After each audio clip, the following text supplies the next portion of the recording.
Halo teman-teman, kali ini aku mau cerita tentang kisah cinta beda agama yang penuh liku, ujian berat, tapi berakhir bahagia.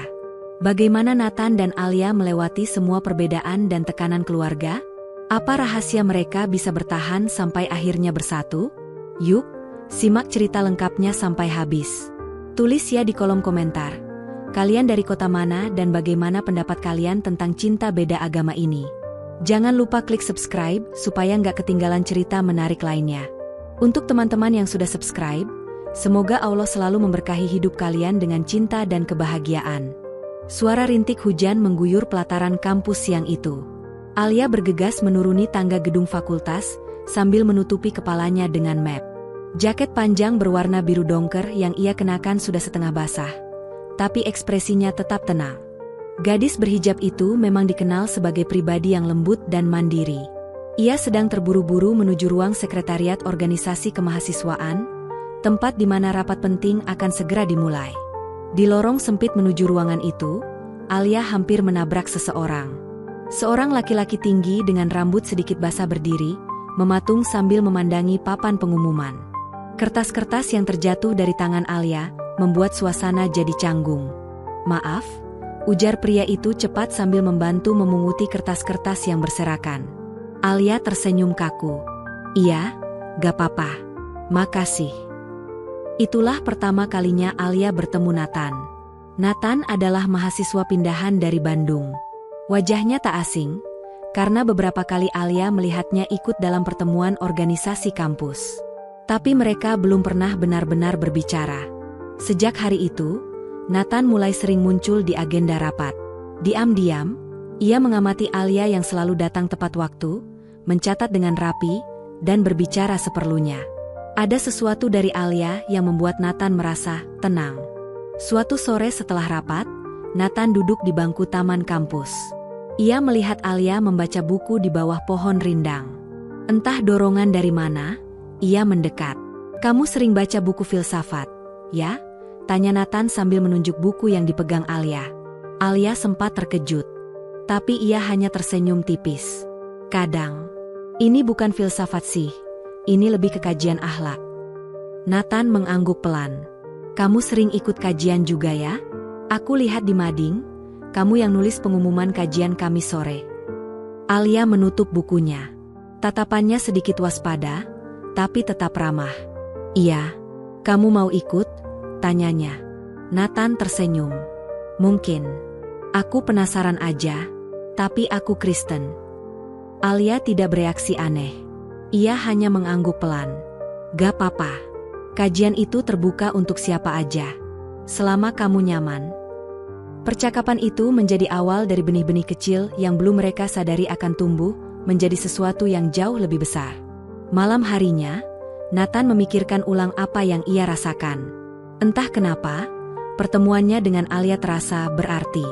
Bukan sekadar interaksi biasa. Dan di tempat lain, Alia juga mulai merasa gelisah. Ia beristighfar pelan. Hatinya mulai menyimpan tanda tanya yang belum pernah muncul sebelumnya. Sejak pertemuan itu, Nathan mulai sering muncul dimanapun Alia berada. Ia tak pernah terang-terangan mendekati, tapi selalu punya alasan untuk berada di sekitar. Kadang pura-pura tanya soal kegiatan organisasi. Kadang pura-pura mencari referensi buku di perpustakaan. Tapi Alia tahu, semua itu bukan kebetulan. Hari demi hari, mereka mulai terbiasa bertukar pesan. Awalnya seputar tugas kampus atau hal teknis organisasi. Tapi perlahan, obrolan mereka melebar. Tentang film yang mereka suka. Tentang tempat makan favorit.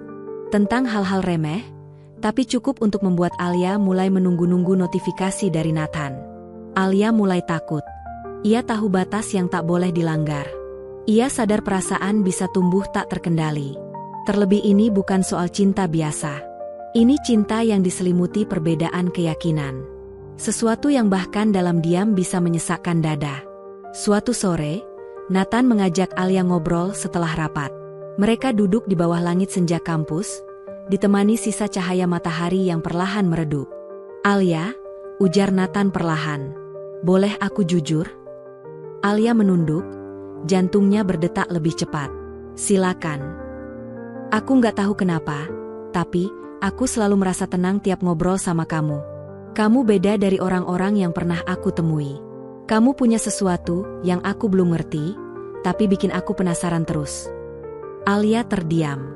Angin sore berembus pelan, membawa aroma tanah basah. Aku tahu ini mungkin salah, sambung Nathan. Tapi aku nggak bisa bohong sama perasaan sendiri. Aku suka kamu, Alia. Kata-kata itu membuat hati Alia retak. Bukan karena benci, tapi karena takut. Ia menarik napas panjang, mencoba menahan gejolak dalam dadanya. Nathan, jawab Alia pelan. Aku juga manusia. Aku bisa merasakan hal yang sama. Tapi kita beda. Nathan menatapnya lekat. Aku tahu. Tapi aku juga tahu, perasaan gak milih siapa yang kita suka. Aku gak minta kamu jawab sekarang. Aku cuma pengen kamu tahu. Alia menunduk lebih dalam. Di balik hijabnya, wajahnya menyimpan luka yang bahkan belum sempat terluka. Ia tahu, ini bukan sekadar godaan hati. Ini ujian iman. Sejak hari itu, mereka sepakat menjaga jarak. Tapi jarak hanya membuat rindu tumbuh tanpa kendali. Dan tanpa mereka sadari, benih itu telah tumbuh. Diam-diam. Dalam-dalam. Malam-malam Alia tak lagi tenang. Ia mulai menghabiskan waktu lebih lama di atas sajadah. Dalam sujud panjangnya, ia berdoa agar hatinya tetap dalam lindungan Allah. Ia tahu perasaan itu salah arah. Tapi semakin ia mencoba melawan, semakin ia merasa lemah. Ia membaca surat cinta dari langit, berharap ada ayat yang menenangkan gejolaknya. Tapi setiap kali ayat-ayat itu menyapa hatinya, ia justru merasa semakin kecil. Cintanya pada Allah seolah diuji lewat perasaan yang datang dari arah tak terduga. Di sisi lain, Nathan yang terbiasa hidup santai dan tanpa ikatan religius, mulai merasa ada ruang kosong yang ingin diisi. Ia bukan hanya jatuh cinta pada Alia. Ia jatuh cinta pada sesuatu yang lebih dalam, ketenangan yang Alia pancarkan, keyakinan yang tak tergoyahkan, dan cara hidup yang penuh makna. Suatu hari, Nathan diam-diam datang ke toko buku Islam. Ia membeli terjemahan Al-Quran. Ia baca dalam diam, di kamarnya sendiri, jauh dari siapapun. Ia mencoba memahami. Ia tidak mengerti semuanya. Tapi ada bagian dari dirinya yang mulai merasa tergerak. Pagi harinya, ia mengirim pesan ke Alia. Aku lagi baca Quran. Surat Al-Baqarah, ayat 2. Kitab ini tidak ada keraguan padanya. Petunjuk bagi mereka yang bertakwa. Apa itu maksudnya takwa? Alia menatap layar ponselnya lama. Hatinya bergetar. Ia ingin menjawab, tapi juga takut. Ini bukan sekadar diskusi. Ini pintu yang kalau dibuka, bisa membawa mereka lebih dalam, atau justru terperosok ke jurang lebih curam. Akhirnya, Alia membalas, takwa itu hidup dengan rasa takut dan cinta kepada Allah. Takut melanggar, tapi cinta yang bikin tetap ingin dekat. Susah dijelaskan, tapi bisa dirasa. Tak lama kemudian, Nathan membalas, kalau begitu, mungkin aku sedang menuju ke sana. Alia tak menjawab lagi, tapi dadanya penuh sesak. Ia tahu, hatinya sudah tak lagi netral. Doanya malam itu pun berubah. Ia tak lagi sekadar meminta dijauhkan dari cinta yang salah. Tapi ia mulai memohon agar jika memang ini jalan yang ditulis, Allah bukakan jalan yang baik. Meski ia sendiri belum tahu bagaimana akhir cerita ini. Dan malam itu, di tempat berbeda, Nathan menatap langit-langit kamarnya. Ia memejamkan mata, lalu berbisik dalam hati. Kalau engkau benar-benar ada, tunjukkan jalanku. Hari-hari berlalu, dan kebersamaan yang mereka jaga dalam diam mulai menjadi sorotan. Teman-teman satu organisasi mulai bertanya-tanya. Beberapa bahkan mulai bergosip. Dan seperti api kecil yang tertiup angin, kabar itu akhirnya sampai ke telinga orang tua Alia. Suatu malam, ayah Alia memanggilnya ke ruang tamu. Wajahnya serius, mata tajam menatap gadis yang selama ini ia banggakan karena keteguhan iman dan kesederhanaannya. Alia, benar kamu dekat dengan anak non-muslim itu? Tanyanya langsung, tanpa basa-basi. Alia tertunduk. Ia menggenggam ujung kerudungnya dengan gemetar. Kami cuma teman organisasi, yah. Tapi kamu tahu maksud ayah bukan soal organisasi, jawab ayahnya tegas. Alia, Kamu tahu ini bukan sekadar persoalan perasaan. Ini soal keyakinan, masa depan, dan tanggung jawabmu sebagai muslimah. Alia menahan air mata yang hampir tumpah. Ia ingin bicara, tapi suaranya tercekat. Ia tak ingin menyakiti hati orang tuanya. Tapi ia juga tak bisa membohongi hatinya sendiri. Sementara itu, di rumah Nathan, pertengkaran tak terhindarkan. Ibunya memergoki Nathan menyimpan Al-Quran terjemahan dan beberapa buku tentang Islam di laci meja belajarnya. Awalnya ia hanya terdiam. Tapi kemudian suaranya meninggi. "Kamu itu kenapa, Nathan? Apa kamu mau meninggalkan iman kita demi perempuan itu?" Nathan berusaha tenang. "Aku cuma ingin tahu. Aku belum ambil keputusan apa-apa. Aku nggak mau buta soal ini." Ayahnya ikut bicara, lebih tenang tapi tak kalah tajam. "Kamu pikir cinta bisa mengubah semua begitu saja? Ini bukan film. Ini hidup nyata. Kamu bukan anak kecil." Nathan hanya diam.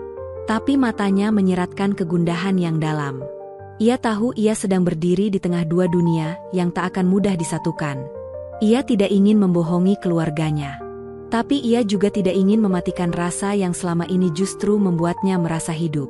Di hari yang sama, Alia dan Nathan bertemu tanpa sengaja di lorong perpustakaan. Keduanya saling menatap lama. Tak ada kata yang terucap. Tapi dari mata mereka, terpancar luka yang sama. "Aku capek, Nathan," bisik Alia lirih. Nathan menunduk. "Aku juga." Mereka duduk bersebelahan di bangku kayu tanpa saling menyentuh. Hening panjang menyelimuti. "Aku nggak tahu harus bagaimana," lanjut Alia. "Tapi aku nggak mau kehilangan arah. Aku cuma bisa minta Allah tunjukkan jalan." Nathan memandang langit senja dari balik jendela. "Kalau itu yang bisa bikin kita tetap kuat, aku juga akan minta hal yang sama." Dan untuk pertama kalinya dalam hidup, Nathan ikut menengadahkan tangan dalam diam. Tak tahu harus berkata apa. Tapi hatinya mulai belajar percaya. Sejak hari itu, Nathan berubah. Ia menjadi lebih pendiam, lebih sering menyendiri. Teman-temannya di kampus mulai merasa heran. Tapi tak satu pun tahu bahwa dalam diamnya, Nathan sedang menempuh jalan baru yang tak pernah ia duga sebelumnya. Ia mulai rutin membaca. Bukan hanya tentang Islam, tapi juga tentang agama-agama lain. Ia ingin mencari, bukan karena dipaksa, tapi karena hatinya benar-benar ingin tahu apa yang ia yakini selama ini. Ia menghindari perdebatan. Ia tidak ingin dimenangkan oleh argumen, tapi oleh ketenangan yang benar-benar ia rasakan dari dalam. Setiap malam, Nathan duduk di meja belajarnya yang sederhana. Buku-buku menumpuk. Kadang ia mendengarkan ceramah, kadang ia hanya menatap Al-Quran terjemahan yang mulai akrab di tangannya. Ia belum paham banyak, tapi satu hal yang pasti, ia merasa damai. Sementara itu, Alia memutuskan menjauh. Ia tak lagi membalas pesan. Ia tak lagi hadir di rapat yang sama. Ia mencoba melindungi hatinya dari keterikatan yang bisa menjatuhkan. Tapi setiap kali ia menyebut nama Nathan dalam doanya, matanya basah. Ia ingin menyerah, tapi hatinya masih bertahan. Suatu malam, Nathan memberanikan diri menemui seorang dosen kampus yang dikenal sebagai Ustadz. Lelaki parubaya itu menyambutnya dengan hangat. Saya ingin belajar, Pak. Saya nggak tahu ini akan membawa saya kemana. Tapi saya nggak bisa berhenti memikirkan semua ini." Dosen itu menatap Nathan lama, lalu tersenyum. Pencarian yang jujur, biasanya akan menemukan jawabannya sendiri. Nathan pun mulai belajar lebih serius. Ia pelajari dasar-dasar akidah, mengenal sejarah Nabi, memahami makna syahadat. Tapi yang paling menyentuh hatinya adalah tentang tauhid, tentang hubungan langsung antara manusia dengan penciptanya. Tanpa perantara, tanpa bingkai keturunan atau budaya. Hanya hati yang lurus dan niat yang murni. Di sisi lain, Alia masih terus menata dirinya. Ia mulai mengisi hari-harinya dengan lebih banyak ibadah dan aktivitas sosial. Tapi bayang-bayang Nathan tak pernah benar-benar hilang. Ia merindukan, namun tak ingin melanggar. Ia mencintai, namun tak berani berharap. Hingga suatu siang, setelah selesai mengikuti kajian di masjid kampus, ia mendapat pesan pendek. "Alia, kalau suatu hari nanti aku datang dengan keyakinan yang sama, bukan karena kamu, Tapi karena aku benar-benar yakin, apa kamu akan tetap ada di situ?" Alia membaca pesan itu dengan tangan gemetar. Ia tak membalas. Tapi air matanya jatuh satu persatu, membawa harap yang ia pendam dalam doa selama ini. Hari itu langit mendung, tapi udara terasa hangat. Di ruang kecil yang sederhana, Nathan duduk bersila. Di depannya, sang dosen yang kini menjadi pembimbing spiritualnya menatap dengan mata tenang. Beberapa mahasiswa lainnya duduk di sekitar, menjadi saksi dari momen yang tidak akan pernah Nathan lupakan. Dengan suara mantap namun lirih, Nathan mengucap 2 kalimat syahadat. "Aku bersaksi bahwa tidak ada Tuhan selain Allah. Dan aku bersaksi bahwa Muhammad adalah utusan Allah." Tak ada tepuk tangan. Tak ada sorak-sorai. Hanya keheningan yang menggema, disusul dengan pelukan hangat dari pembimbingnya dan beberapa teman yang hadir. Tapi dalam dada Nathan, seperti ada langit yang terbuka. Sesuatu yang lama ia cari, akhirnya ia temukan. Bukan karena cinta kepada manusia, tapi karena cinta kepada kebenaran yang menenteramkan. Ia menunduk lama. Air matanya jatuh perlahan. Bukan karena sedih, tapi karena rasa lega yang tak bisa ia ucapkan dengan kata. Hari itu, ia memilih nama baru, Nuh. "Aku ingin jadi seseorang yang selamatkan diriku dari tenggelam, seperti Nabi Nuh menyelamatkan umatnya. Aku ingin mulai dari nol," ujarnya pelan kepada sang dosen. Perjalanan itu tentu tidak mudah. Nathan, sekarang Nuh, harus menghadapi keluarganya sendiri. Ia memberanikan diri pulang ke rumah, duduk di ruang tamu, dan bicara dengan penuh ketegasan. Ia tak marah. Ia tak memberontak. Tapi keputusannya bulat. "Aku tahu ini berat buat ibu dan ayah. Tapi ini keputusan yang tidak aku ambil dalam semalam. Ini bukan tentang Alia. Ini tentang aku dan penciptaku." Ibunya menangis. Ayahnya diam, lama. Tapi Nuh tidak bergeming. Ia memilih jalan itu dengan penuh kesadaran. Dan malam itu, meski rumahnya diliputi sunyi, hatinya terasa paling hidup sejak ia lahir ke dunia. Beberapa hari kemudian, Nuh memberanikan diri mengirim pesan ke Alia. "Aku sudah menjadi seorang Muslim. Aku tak tahu apakah kamu masih di sana. Tapi sekarang aku tahu, kemana aku ingin melangkah." Alia membaca pesan itu saat sedang duduk di masjid kampus. Tangannya gemetar. Ia menutup wajahnya dengan tangan, dan menangis dalam diam. Bukan tangis kehilangan, tapi tangis syukur yang membasahi sajadah. Ia tak membalas pesan itu hari itu juga. Tapi malam harinya, ia hanya menulis 1 kalimat. "Jika kamu berjalan untuk Allah, maka kamu akan menemukan aku di ujung jalan itu." Setelah hari itu, Alia dan Nuh tidak langsung bertemu. Waktu seolah memberi jeda agar hati mereka siap untuk menghadapi kenyataan yang baru. Keduanya lebih sibuk memperbaiki diri. Nuh mendalami Islam lebih dalam, belajar wudhu, sholat, bahkan ikut sholawat dan kajian malam di masjid kecil dekat kosannya. Ia masih canggung, tapi hatinya mantap. Sementara Alia tetap menjaga diri seperti sebelumnya. Ia tidak pernah mengumbar cerita kepada teman-temannya bahwa Nathan sudah menjadi Nuh. Ia hanya menyimpan semua dalam diam, seolah menjaganya seperti amanah dari Allah. Hingga suatu sore, ketika hujan kembali turun seperti pertama kali mereka bertemu, Nuh menunggu di luar masjid kampus setelah kajian bada asyar. Langit gelap, udara dingin. Tapi dadanya hangat. Ia tahu hari ini mungkin akan jadi awal yang berbeda. Alia keluar dari masjid, membawa payung kecil dan buku catatan. Ketika matanya menatap Nuh, ia terdiam beberapa detik. Tak ada kata yang langsung keluar. Hanya senyum tipis, dan langkahnya yang pelan menghampiri. Nuh berdiri. Ia tidak memakai jaket seperti dulu. Hanya kemeja putih polos, celana kain abu, dan wajah yang kini tampak lebih tenang. "Alia," ucapnya lirih. Alia mengangguk pelan. "Nuh." Nama itu terasa asing di mulutnya, tapi sekaligus hangat. Nama yang menunjukkan bahwa ia bukan lagi lelaki yang dulu ia kenal. "Terima kasih," kata Nuh. "Bukan karena kamu aku berubah.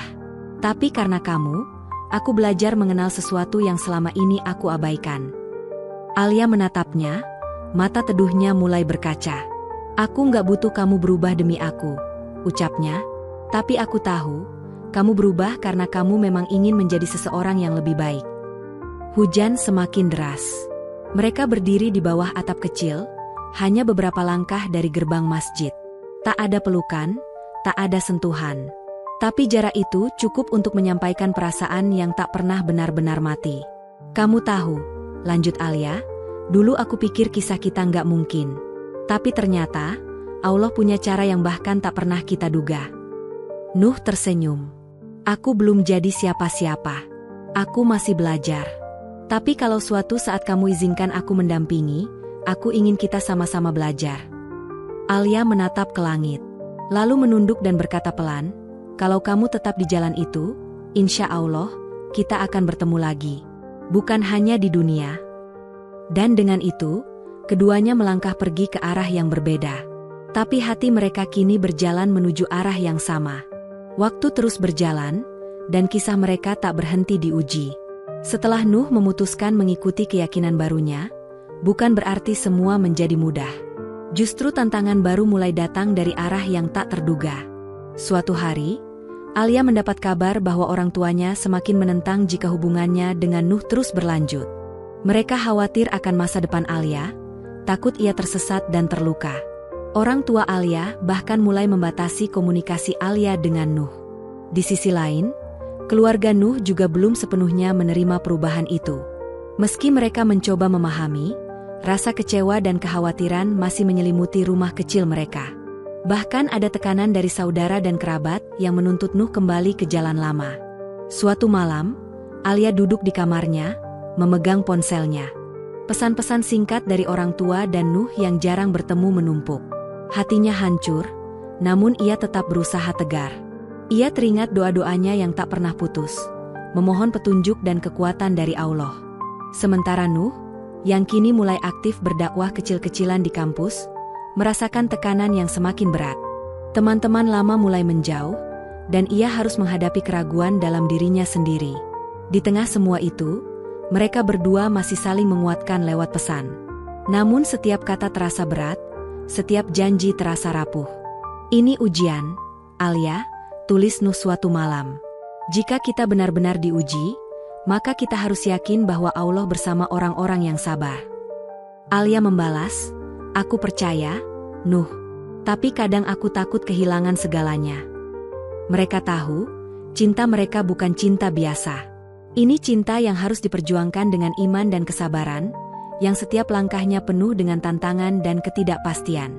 Dan malam itu, mereka berdua menatap langit yang sama, berharap ada sinar yang akan menerangi jalan mereka meski gelap datang menyelimuti. Hari-hari berlalu penuh dengan tantangan dan cobaan. Namun, Alia dan Nuh terus berpegang teguh pada harapan dan keimanan mereka. Mereka tahu bahwa setiap ujian yang datang adalah bagian dari rencana Allah untuk menguatkan hati dan memperjelas arah hidup mereka. Suatu sore, setelah mengikuti kajian di masjid kampus, Alia duduk di bangku taman. Ia menatap langit yang mulai memerah, semburat warna jingga mengisi cakrawala. Tiba-tiba ponselnya berbunyi, pesan masuk dari Nuh. Aku mendapat kabar dari teman-teman bahwa keluarga kita mulai menerima perubahan ini. Mereka melihat aku sungguh-sungguh menjalani ajaran Allah, dan itu mulai membuka hati mereka. Aku yakin, jika kita terus sabar, insya Allah semuanya akan baik-baik saja. Alia tersenyum. Air mata kebahagiaan mengalir pelan di pipinya. Meski perjalanan mereka belum usai, tapi secercah harapan mulai terlihat di ujung jalan yang gelap. Malamnya, mereka bertukar cerita tentang mimpi dan harapan yang dulu terasa mustahil.